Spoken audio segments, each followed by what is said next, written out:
Hey guys, Dan with Pain for You. Today's topic, TMS is the best news ever, right? And I just did a video a couple of days ago where I was saying that, well, I'm different because my pain doesn't do this or that or this, or I have this symptom, and I haven't seen a lot of people talking about this in the groups. And I'm different, so it can't be TMS. And so I wanted to really address that topic. First of all, the biggest question I always say when I look at people arguing to say it's not, it must not be, it must not be, it must not be, is why are you arguing for your limitations? Why are you seeking a reason to believe that TMS doesn't apply to you? Maybe it is this lifelong fear of emotions and this judgment about yourself if you feel these emotions. Maybe there's still a lingering belief that, well, if I have TMS, then I brought this upon myself and I'm damaged. There's a hope that, well, if it is physical, then I can have somebody go do something to me and fix me. Boom. I don't have to worry about all of this TMS crap, right? And so there's probably an infinite number of reasons why people don't want to believe that TMS is what's going on with them. But the topic here today is that TMS is the best news ever, and that means there's a way out.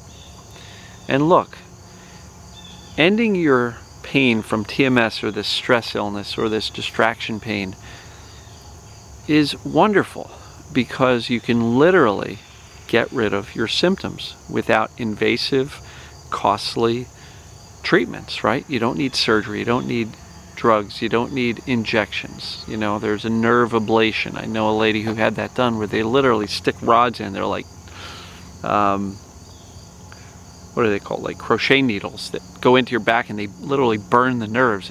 It's the most medieval, horrific thing I could imagine.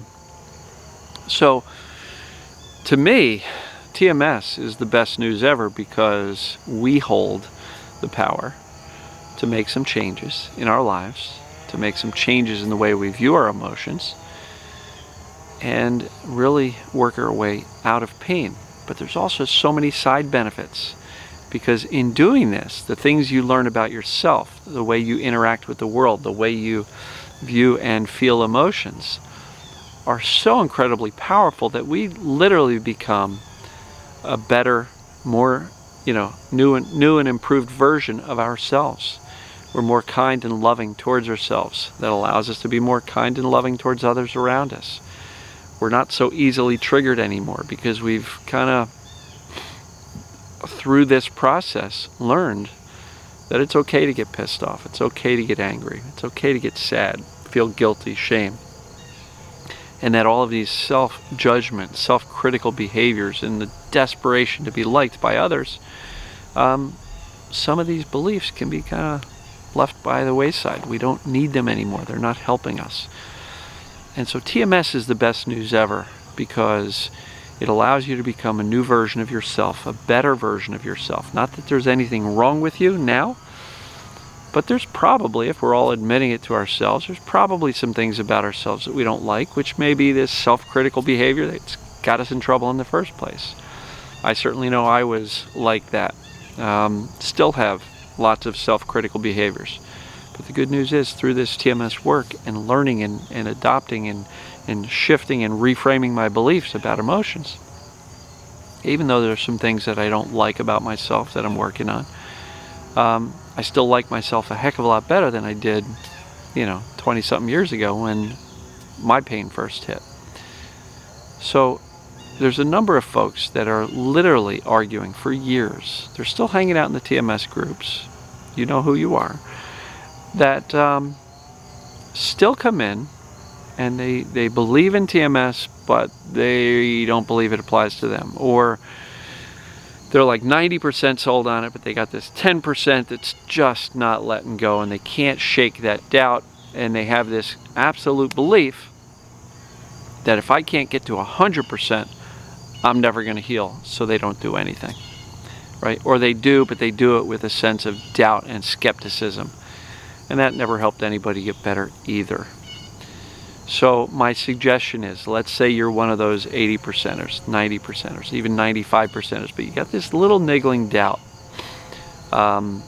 Really important that you start taking action, right? Because if all you're doing is reading books and going online and searching for somebody with the identical symptoms you've got that got better through this approach, and in some cases you'll even find people that got better with the TMS approach, and then you'll go, but they're different, mine is unique, right? And it's like, sometimes I just shake my head and go, I don't know why they would try to convince themselves and look for every bit of evidence that what's going on with them is not TMS. Because to me, I'd much rather feel that I can change some beliefs, thoughts, ways of navigating the world and eliminate, in my case, 13 years of pain, instead of worrying about finding the right specialist who does the exact right procedure, especially if you've already been to the doctors and they shrug their shoulders and go, we don't know what's wrong with you. Or it's this and you're going to have a lifetime of pain, there's no cure, right? Which is a more optimistic viewpoint of your situation? To me, TMS, the best news ever. Celebrate. Oh my God, I've got TMS. Look, and if you don't know if you've got TMS, I gave a few days ago, I put a link out on both the Pain For You page and the Pain For You private group that says, if you're still unsure if you have TMS, 1, 2, 3, there are 3 separate self-assessments. One is a pain test on my site. One is Dr. Schubner's, the PPD Association, Dr. Schubner, David Clark, Alan Gordon. These guys have a wonderful association that they're just spreading the knowledge here. And the third one was my self-assessment that you can download at painforyou.com. So if you're on the fence and still saying, I don't know, have you done the assessments? Have you done all 3 of those assessments? Look, nothing can be more important than you deciding that you've got TMS. And look, some people say, well, there's no TMS doctors nearby, so I'm kind of stuck. No, you're not. The vast majority of people that apply these TMS or these stress illness methods and eliminate their symptoms or pains have not seen a TMS doctor. There's only a handful of them in the country that do this, yet hundreds of thousands of people are getting better every single year, right? So you don't need a TMS doctor. Look, if you have some medical issues and you've not gotten checked out, go get checked out. I'm not a doctor, I can't tell you. I have people say, does this sound like TMS? I don't know, what did your doctor say? If they said it's life-threatening, tumor, infection, you're going to die if you don't take care of this, then you need to deal with the doctor in the medical world. But if they shrug their shoulders and go, well, it's a bulging disc, but that wouldn't explain the level of pain you've got, the dysfunction you've got here or there or whatever, then okay, that's a really good indicator that, number one, the medical system's not going to help you. So if you've been down that path, but you haven't quite done these self-assessments yet, do it. They're not painful. They're free, right? Find out. And the reason I'm giving you 3 sources for self-assessments is because you might look at one kind of a pain test on my website and go, well, that could be kind of set up in such a way so that Dan can get a client out of it. No, look, there are characteristics that Sarno spelled out 40, 50 years ago that are built into the pain test, that are built into my self-assessment, that the PPD Association builds into their assessment. There's probably some kind of a self-assessment on the TMS Wiki, which I should have looked up and included that, but go through the process. Determine that you have TMS because it's the best news ever. Because once you realize that, you're not stuck in this medical, system and spiral that's just going to keep you stuck forever. So if you're afraid of learning that you have TMS because you think that'll make you broken, you're missing the point.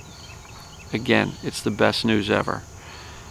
Because once you know that, and once you can commit to a daily practice, and once you can lose your fear because, hey, I'm really not broken, right? I just have this thing called TMS. It's this mind-body thing, right? Now, to some people, that's actually more scary than a physical problem, because if it was physical, I could take a pill or get an injection or even get surgery, and I'm done. Boom. don't have to do anything. So I get it, I understand that. But I would much rather learn to change my thinking and my beliefs and my thought process and how I interact with emotions than go have some doctor who doesn't understand chronic pain or chronic illness and stress illness start to manipulate me in any way, cut me, inject me, drug me, right? Because in most cases, as we all know, that medical process hasn't helped us, which then just points us all the way back to TMS, that this mind-body process is exactly what's been going on the whole time. And so the faster you can make sure you're not dying, right? Get checked out. But as long as it's not life-threatening stuff, most likely it's stress illness, it's TMS, it's distraction pain. And embrace it. Say, this is wonderful. Oh my God, I'm so relieved. I'm not broken. I've just had too much stress. TMS, too much stress. And by chilling out, losing the fear of your symptoms and your pains, losing your fear of the emotions, just taught that in yesterday's video, how you can kind of reframe it and just allow yourself to feel the emotions so that they release automatically. Boy, life gets a heck of a lot better. Not just physically, not just elimination of symptoms and pain, but again, because you become a new version of yourself. So, if you don't believe TMS is the best news ever, I would encourage you to kind of reframe that and rethink that. Because to me, it is. Being stuck in a medical system that doesn't work and feeling like you're broken physically and there's no way out sounds a heck of a lot worse to me than this TMS or distraction pain or this stress illness. That, wow, if I learn to turn down the volume on my stress, my tension, my fears, my beliefs about these emotions, and kind of give myself permission to be normal human and be more kind and self-compassionate, that I can get rid of these pains. And yes, feel your emotions, learn to do that. To me, that's great news. And so, if you're on the fence here, get checked out medically, make sure you're not dying, but then do those self-assessments. I'll try to put a link in the first comment below so that you can see that and find that post. But if not, just scroll back a little bit in the news feed on the group or the page and you'll find it. Still unsure if you have TMS? 1, 2, 3 different ways of doing self-assessments. So, let me know your thoughts. Are you still on the fence? Comment below. What's holding you back from embracing this wonderful, best news diagnosis of TMS, too much stress? Let me know your thoughts. Comment below. If you think somebody can benefit, please share this. Talk to you guys soon.